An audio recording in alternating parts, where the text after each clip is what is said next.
उत्तर प्रदेश के बलरामपुर जिले का एक छोटा सा गांव भी रहा। यहाँ खेत तो बहुत है लेकिन जमीन अपने पास नहीं। इसी गांव की पगडंडियों पर खड़ी है एक पुरानी कच्ची झोपड़ी। उसी झोपड़ी में रहते हैं राम सरड़, उसकी पत्नी कमला और उनकी दो नन्ही बेटियां जिनका नाम गौरी और पायल था। राम सरड़ रोज सुबह सूरज निकलने से पहले ही खेतों में मजदूरी के लिए चला जाता। हाथों में दरारें, कंधों पर बोझ और आंखों में एक ही ख्वाहिश, शायद एक दिन बेटियों को पढ़ा लिखा सकूं। लेकिन गरीबी का सच बड़ा बेरहम होता। कमला का दिन चूल्हे के धुएं और अधपकी रोटियों में गुजरता। कभी लकड़ी गीली हो जाती तो कभी आटा कम पड़ जाता, मगर बेटियों को भूखा सुलाना उसे सबसे बड़ा अपराध लगा। गौरी और पायल दोनों बहनें मिट्टी में खेलते हुए अक्सर जाने वाले बच्चों को देख उनके फटे कपड़े और नंगे पैरों के बीच भी मासूम सपनों की चमक साफ झलकती। पायल धीरे से कहती, मम्मी एक दिन मैं भी कापी किताब लेकर स्कूल जाऊं। और कमला बस चुपचाप उसकी आंखों में देखती,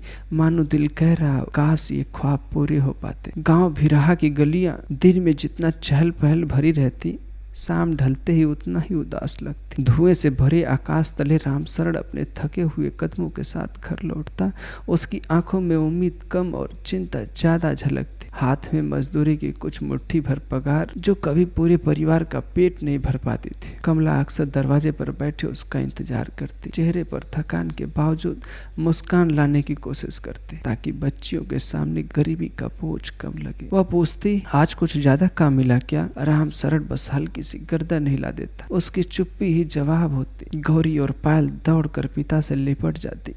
उनके मासूम हाथ पिता की पसीने से भीगी कमीज को भी कसकर पकड़ लेते। पायल खिलखिला कर कहती, बाबा आज मैं मिट्टी में अक्षर लिख पाई, देखो ऐसे बनता है क। राम सरड़ की आंखें भर आती। पढ़ाई की तड़प बेटियों में देखकर उसके अंदर कहीं गहरी पीड़ा जाग उठी। रात के खाने में अक्सर सूखी रोटी और नमक ही होता, लेकिन उस रोटी के टुकड़े में भी चारों का साथ छिपा होता। छत से झांकते तारों के नीचे यह परिवार अधूरे सपने और अनकहे दर्दों के साथ सो जाता। बिराह गांव के पास एक कस्बा है जिसका नाम था उतरौला। वहाँ पक्की सड़कें थी, छोटे छोटे स्कूल और बाजार की रौनक भी। लेकिन राम सरड़ का परिवार कभी वहां तक पहुंच नहीं पाया। गरीबी की दीवारें इतनी ऊंची थी कि बेटियों के सपने उन गलियों तक जाते जाते टूट जाते। गौरी की उम्र अब 8 साल हो चुकी थी। अक्सर जब वो स्कूल जाते बच्चों को साफ कपड़े में देखती, उसके होठों पर एक सवाल आ जाता, अम्मा मैं क्यों नहीं जा सकती स्कूल? कमला का दिल उस वक्त पत्थर हो जाता, आंखें भर आती, पर चेहरे पर मजबूरी की झूठी हंसी लाकर कहती, बेटिया हमारे पास अभी पैसे नहीं है। पायल जो गौरी से 2 साल छोटी थी, अपनी बहन के सपनों को देख चुपचाप मिट्टी पर अक्षर बनाती रहती।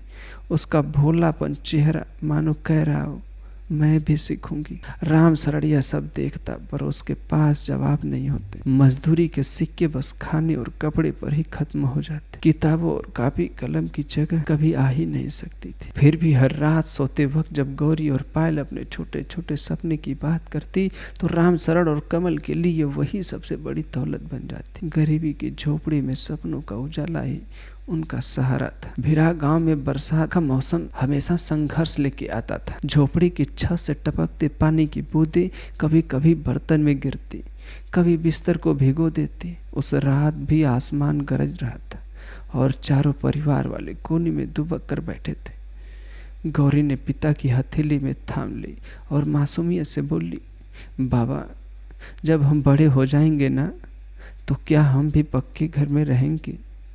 राम सरड़ का गला रुक जाता। उसने अपनी बेटी की आंखों में देखा और धीरे से सिर हिला दी, मगर दिल के अंदर जानता था कि वो सपना कितना दूर है। कमला ने आंचल से पानी पोंछते हुए दोनों बेटियों को सीने से लगा लिया।